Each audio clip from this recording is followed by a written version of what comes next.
በአማራ ክልል የድሮን ድብደባዎች ቀጥሏል። በከተሞች ውስጥ የሚያጋጥሙ የቦምብ ፍንዳታዎችም እንደዚሁ። ክልሉም የጦርነት ማዕከል ሆኖ ዓመታት እያለፉ ነው። በቀዳሚነት የምንመለከተው ጉዳይ ነው። የብልጽግናው ሹማምንት ተአምራዊ እድገታችንን የማያይ ህዝብ በሚል ህዝቡን እየወረፉ ናቸው። አብይ አህመድ ዓለም ተደመመብን፣ ይህ ህዝብ ግን አይኑ ታወረብን ሲሉ አማረዋል። አዳነች አበቤም ተአምራዊ ጉዟችንን የሚያሞካሽ ጠፋ ሲሉ ተሰምተዋል። ወደ እናንተ ይደርሳል። በአስመራ ግብጽና ኤርትራ የማሪታይም ስምምነት መፈራረማቸውን አሳውቋል። ኢሳያስ አፈወርቂ ወሳኝ ሲሉት የግብፁ መንግስት ደግሞ ቀይ ባህርን በተመለከተ የአቋም ማጠናከሪያ እርምጃ ተወስዷል ብሎታል። ሻዕቢያ ከሰሞነኛው የብልጽግና ፕሮፓጋንዳ ጋር በተያያዘ ምላሽ ሰጥቷል። እንመለከተዋለን። ትግራይ ውስጥ ሁለት መንግስት የለም ሲል ህወሓት ገለጸም። በክልሉ ጊዜያዊ አስተዳደር የሚባል ነገርም የለም ሲልም አሳውቋል። ተጨማሪውን ይዘናል። ኢትዮጵያ ማሰቃየት ወይንም ቶርቸር ከሚፈጸምባቸው ቀዳሚ የዓለም ሀገራት ውስጥ መሆኗን ተቋሙ አሳወቅም።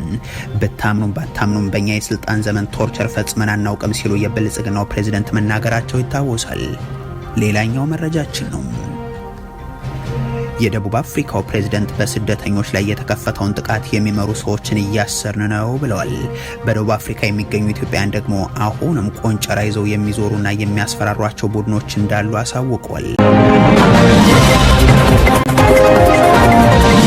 በአማራ ክልል የድሮን ድብደባዎች ቀጥሏል። በከተሞች ውስጥ የሚያጋጥሙ የቦምብ ፍንዳታዎችም እንደዚሁ። ክልሉ የጦርነት ማዕከል ሆኖ ዓመታትም አልፏል። በሀገሪቱ ልማት እንጂ ሞት የለም የሚል ፕሮፓጋንዳ ጎልቶ የወጣ ዘንድ እየሰሩ የሚገኙት የብልጽግናው ሰዎች ሰራዊታቸውን በአማራ ሕዝብ ላይ አሰማርተው በየቀኑ ከሚገድሉትና ንብረቱን ከሚያወድሙበት ዘመቻቸው ባሻገርም የአየር ኃይል ስምሪት እየሰጡ ማጎሳቆላቸውንም እንደቀጠሉ ናቸው። ይህን ድርጊታቸውን አንድ ሰሞን ድግስ ሊበላ የተገኘው ሁሉ በጅምላ ይደመሰሳል እያሉ ሲገልጹት ቢሰማም መልሰው ደግሞ አንድም ሰላማዊ ሰው ካለ አጠራጣሪ ሁኔታም ከተፈጠረም ድሮንን አንጥልም ብለው ሲገልጹት ይታወቃሉ።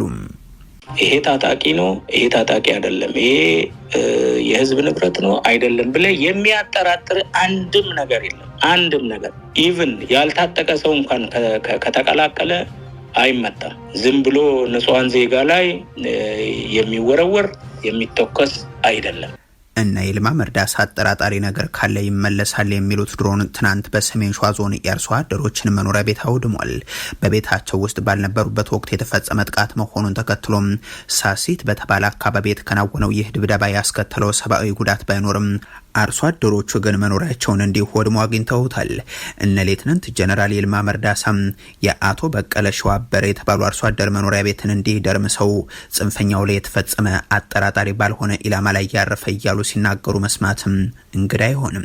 ይህ ጥቃት የተፈጸመበት አካባቢ ከ2 ዓመታት በፊት አገዛዙ ያደረሰውና 16 የአንድ ቤተሰብ ዘመድ አዝማዶችን ጨምሮም ከ30 በላይ ሰዎች ያለቁበትን ቀሪዎቹ 20 አካባቢዎቹ ደግሞ የአካል ጉዳተኛ የሆኑ በት የድሮን ጥቃትን የሚያስታውስ ነው።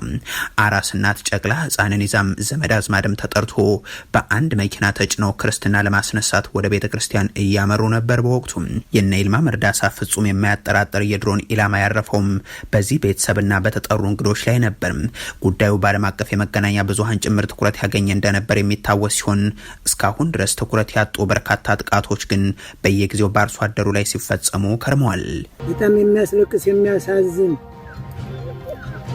ኃይለ ሥላሴ ጀምሮ እስካሁን ድረስ እንኳን ስንቆይ እንዲህ ያለ ታሪክ አይተናል እና እንዲህ ያለ ክስተት ተፈጥሮብናል። እንጃ እንግዲህ እሱ ይመልሰው። የተጣለው ቦምብ በቁም የሚያቃጥል ስለሆነ ሁሉም ተቆራርጦ ተቦጫጭቆ ነው ባይናችን ያለው። መንግስት አፈናቃይ ሌባ ከሆነ ቤት ቀዩን የሚያቃጥል ከሆነ ወዴት እንላለን? ወደ እግዚአብሔር ብቻ ነው የምናመለክተው። በክልሉ ሰላማዊ ዜጎች ላይ ብቻ ሳይሆን በሁለቱም ተፋላሚ ኃይሎች በኩል ያሉ ኢትዮጵያን እየተገደሉበት የቀጠለ ውጊያ የሚደረግበት ሆኖም ይገኛል።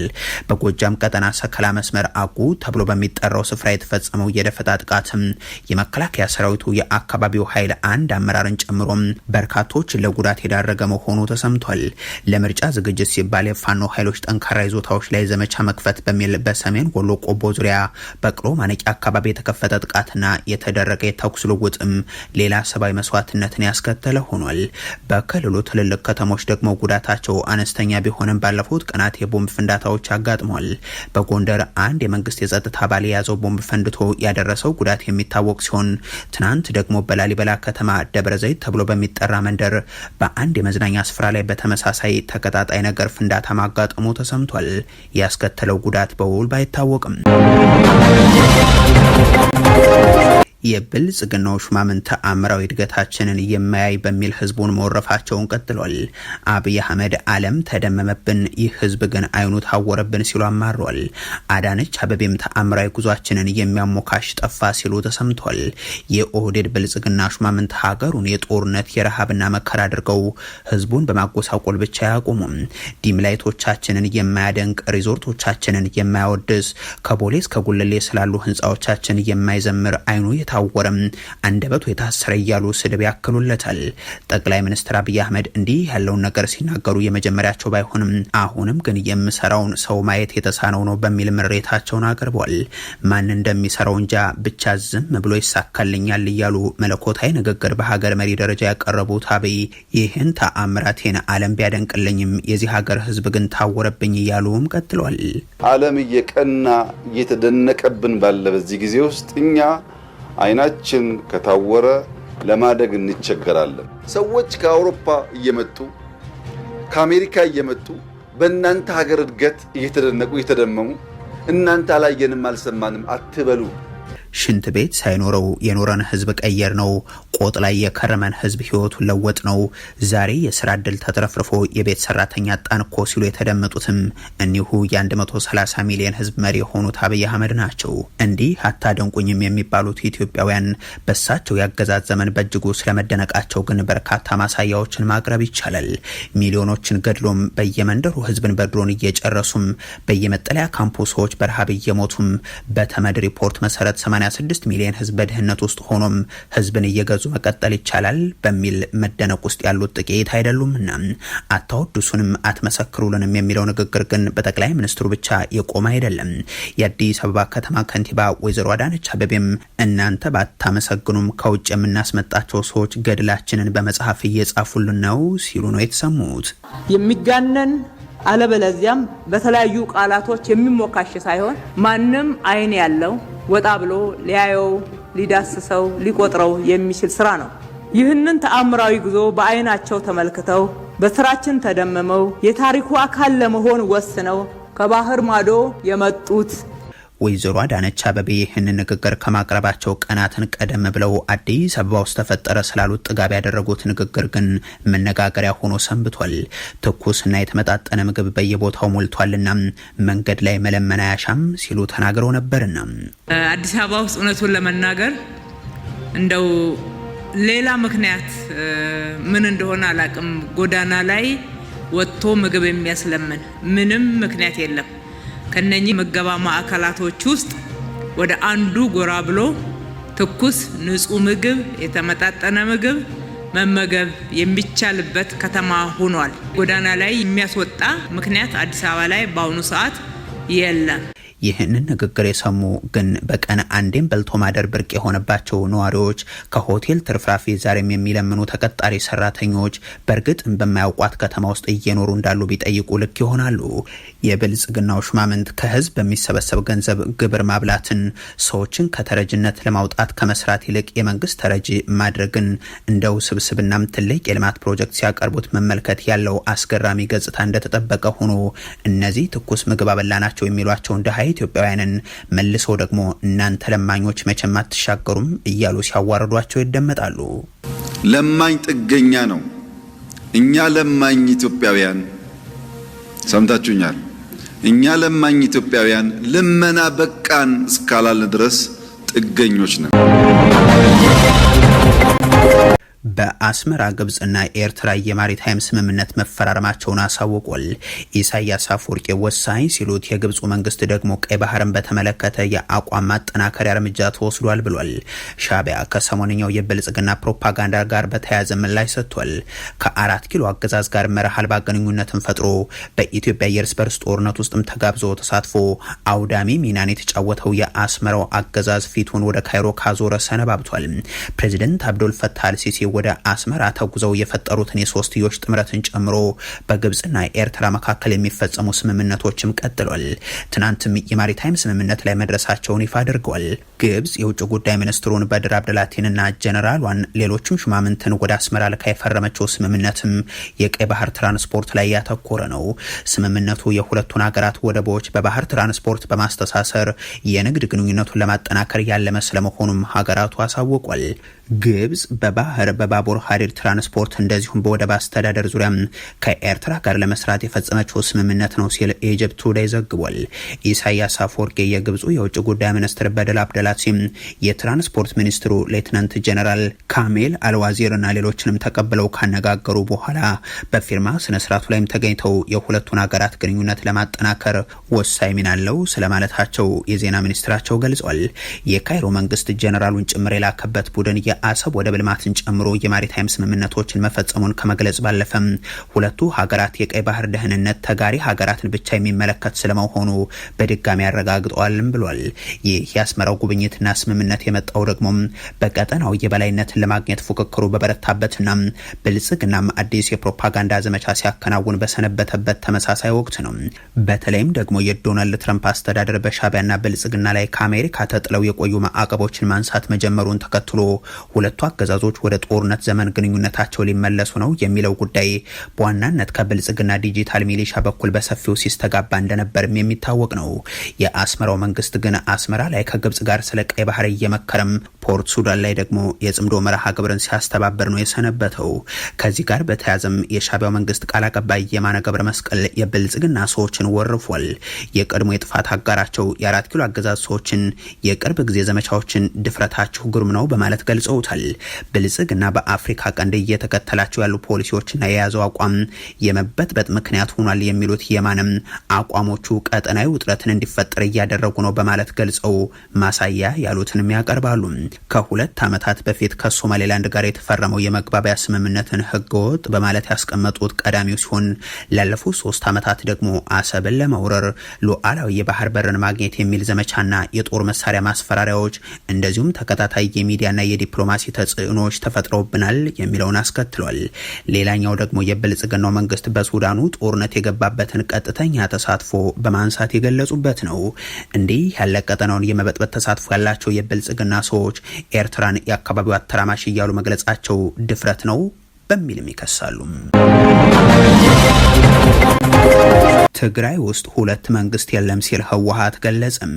በክልሉ ጊዜያዊ አስተዳደር የሚባል ነገር የለም ሲል ማሳውቋል።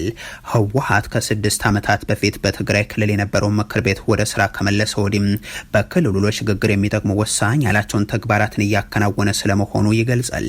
ካቢኔ እንደ አዲስ እያዋቀረና የሰላምና የመረጋጋት ስራዎችን እያከናወነ ስለመሆኑም ያክላል። ከወቅታዊ የክልሉ እንቅስቃሴዎች ጋር በተያያዘ ለዲደብሊው የተናገሩት የድርጅቱ ቃል አቀባይ ትግራይ ውስጥ ጊዜያዊ አስተዳደር የሚባል የለም፣ ሁለት መንግስትም የለም፣ ቋሚና ህጋዊ መንግስት እንጂ ሲሉ ነው የገለጹት። አሁን ጊዜያዊ አስተዳደር የሚባል ነገር በትግራይ ውስጥ የለም፣ በቋሚ ህጋዊ መንግስት ተተክተዋል። ስለዚህ የሁለት መንግስት አለ የሚል አስተሳሰብ በጣም ስህተት ነው። የጊዜያዊ አስተዳደር አለ የሚለውም በጣም የተሳሳተ ነው። ጊዜያዊ አስተዳደር ከመጋቢት 30 በኋላ አብቅቶለታል። ህጋዊ መንግስት ተመስርተዋል። ህጋዊ መንግስት ስራውን ጀምረዋል። ቃል አቀባዩ የዚህ መንግስት ፕሬዚደንት ደብረጽዮን ገብረ ሚካኤል ስራ ጀምረው ተግባራዊ እንቅስቃሴ ላይ ነው ያሉት ሲሉ አንስተው አዲስ ካቢኔ እየተዋቀረ ነው፣ አጭር ጊዜ ስለሆነ ብዙ ስራ ተሰርቷል ማለት አይቻልም፣ ነገር ግን ለሽግግር የሚጠቅሙ ወሳኝ የሆኑ ነገሮች እየተከናወኑ ነው በማለት አስረድቷል። በክልሉ የተቀየረውን የፖለቲካ ሁነት ተከትሎ ስጋት ስለመኖሩና ዳግም ወደ ጦርነት የመግባት ፍርሃት እንዳለ ተደጋግሞ የተገለጸ ነው። በተቃዋሚ የክልሉ የፖለቲካ ፓርቲዎች በተለይም አዲስ አበባ ከሚገኙት የክልሉ ልሂቃን በኩል ይህን ይህንን የህወሓት የቅርብ ጊዜ እርምጃ ህገወጥ ብቻ ሳይሆን የጦርነት አዋጅ ነው በማለት ሲገልጹ ቆይቷል። አንዳንዶቹም የፌደራል መንግስቱ ዳግም ትግራይ ላይ ዘምቶ እርምጃ ይወስድላቸው ዘንድ ሲጠይቁ ተስተውሏል።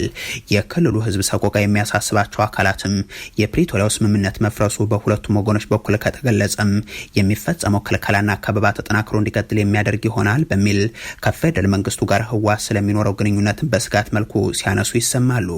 ከፌደራል መንግስቱ ጋር ያላቸው ግንኙነት ምን ይመስላል ለሚለው የህወሓት ቃል አቀባይ የሰጡት ምላሽ ደግሞ አሁን የተለየ አዲስ ነገር የለም።